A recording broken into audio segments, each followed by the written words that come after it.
vampires more than just folklore? For centuries, the night has belonged to them. Pale, immortal, and endlessly alluring. They are the stuff of nightmares and gothic romance. But what if the monstrous figure we know as the vampire isn't just a fantasy born from fear and folklore? What if, buried deep within the legends, the strange historical accounts, and even the dark corners of medical science, lies a truth far more chilling than any fiction? A truth that suggests these blood-drinking creatures were once real? Tonight, on Enigma Unlocked, we peel back the layers of myth to uncover the shocking origin of humanity's most enduring monster, vampires. More than prepare to question what truly lurks in the shadows. Our fascination with vampires is deeply ingrained in our collective psyche. From Bram Stoker's Count Dracula to the modern, brooding figures of popular culture, they are a constant presence. But long before Hollywood's fames and capes, the legend of the vampire was a very real and very terrifying belief held by cultures across the globe. This wasn't just a story told around a campfire. It was a deeply held fear that influenced everything from burial rituals to public health. Consider the ancient world. The Greeks had the Vrykolakas, and the later fearsome beings that drained blood and haunted the living. In ancient Mesopotamia, there was the Lelichin, a demonic figure that preyed on infants. The Germanic peoples had the Nachzera, a corpse eater that feasted on his own body and the grave. The common thread is clear. The terrifying idea of the restless dead returning to harm the living is a universal human fear. In Eastern Europe, particularly in the Slavic regions, the belief in vampires reached a fever pitch. Villagers genuinely believed that the recently deceased could rise from their graves to feed on their loved ones, causing a plague of sickness and death. These were not romantic figures. They were grotesque, bloated, and disease-ridden corpses. Entire towns were gripped by panic, leading to chilling historical practices that we now refer to as vampire burials. The sheer prevalence of these beliefs across such diverse and unconnected cultures forces us to ask, what was the trigger? Was there a single ancient truth that was lost and distorted over time? Or were these people all reacting to the same terrifying, real-world phenomena? What could have caused such a global, deeply held belief in the existence of the undead? To understand the true origin of the vampire legend, we must first confront the dark side of pre-modern life. In a world without modern medicine or scientific understanding, many diseases and natural phenomena would have seemed like the work of the supernatural. The symptoms of various illnesses were so similar to vampire lore that it's easy to see how one was mistaken for the other. Take, for example, the widespread tuberculosis epidemics that ravaged Europe for centuries.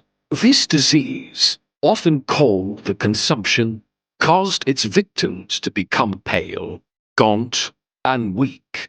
As it progressed, it led to coughing up blood, a chillingly familiar detail. When one family member died of consumption, others in the household would often fall ill in a domino effect. To a superstitious 18th century peasant, this wasn't a contagious disease. It was the work of a deceased family member, a vampire, returning from the grave to feed on their surviving kin. The only logical solution was to exhume the body and destroy it. There's also the medical condition known as porphyria. This rare genetic blood disorder has symptoms that perfectly mimic vampire characteristics. Victims of severe porphyria can experience extreme sensitivity to sunlight, causing their skin to blister and scar. Their gums can recede, making their teeth appear long and fang-like. Some forms of the disease can affect the nervous system, leading to erratic, violent behavior. And in a cruel twist of irony, some historical treatments involve drinking animal blood to alleviate symptoms. It sounds like something straight out of a horror film, but it's a very real medical reality. Even the burial process itself contributed to the myth.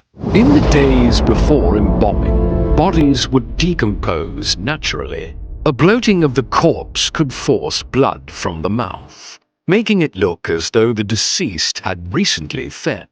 And the groans and moans of trapped gases as the body decomposed could easily be mistaken for a restless spirit trying to get out. It's a grisly thought, but a logical explanation for many of the classic signs of vampirism. But the story doesn't end with medicine. The history of vampires is also deeply intertwined with real-life figures, some of whom were far more monstrous than any myth. These are the historical accounts of bloodthirsty titans and macabre criminals, who likely inspired some of the most famous vampire legends. The most famous of all is Vlad the Impaler, the 15th century Romanian prince.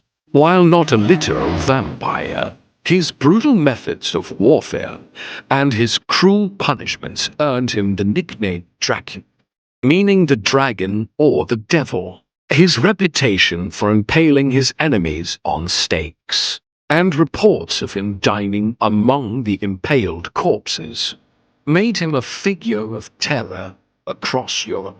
His name, Vlad Dracula, would eventually be immortalized in Bram Stoker's novel, forever linking him to the legend of Dracula. Then there's the even more chilling story of Elizabeth Bathory, the so-called Blood Countess of Humboldt. This 16th century noblewoman was accused of torturing and murdering hundreds of young women, allegedly bathing in their blood to maintain her youthful appearance. Her castle, Countess, became a place of unimaginable horror.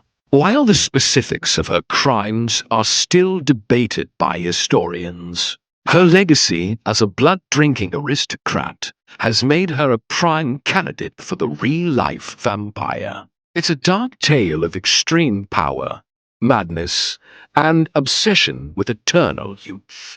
But these aren't just isolated cases.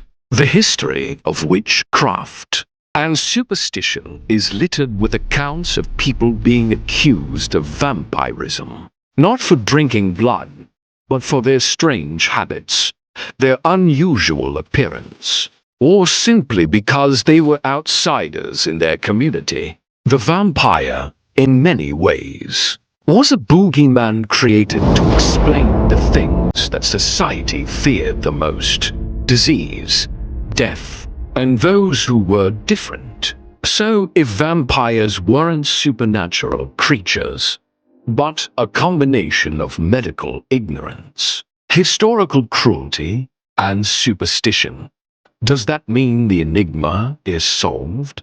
Not entirely, because there are still cases that defy easy explanation. Strange burial rituals that hint at a deep-seated fear of the undead. Archaeologists have discovered so-called vampire burials across Europe, dating from the medieval period. These graves contain bodies with stakes driven through their hearts, bricks placed in their mouths, or heads removed entirely. The most famous is the Vampire of Venice, a female skeleton with a brick wedged into her mouth. a ritual believed to prevent the undead from feeding on plague victims. These were not random acts of desecration. They were purposeful, and they reveal a deep, desperate belief in the reality of vampires. Even today, strange phenomena are reported. In the 1990s, the vampire of Sacramento, a serial killer, drank the blood of his victims. He was not a supernatural being, but his actions prove that the dark obsession with blood drinking and immortality is a very real and very dangerous part of the human psyche. The legend, in a way, still lives on through those who are so consumed by it that they attempt to become it. This brings us to a fun, thought-provoking question. Did the myth create the monster, or did the monster inspire the myth? Was there ever a single, ancient figure, a forgotten progenitor, whose unnatural existence was so shocking it was forever immortalized in our legends? Could the vampire be a distorted memory of a very real, very powerful, and very dangerous lineage that history has tried to forget? The vampire legend is not just a ghost story.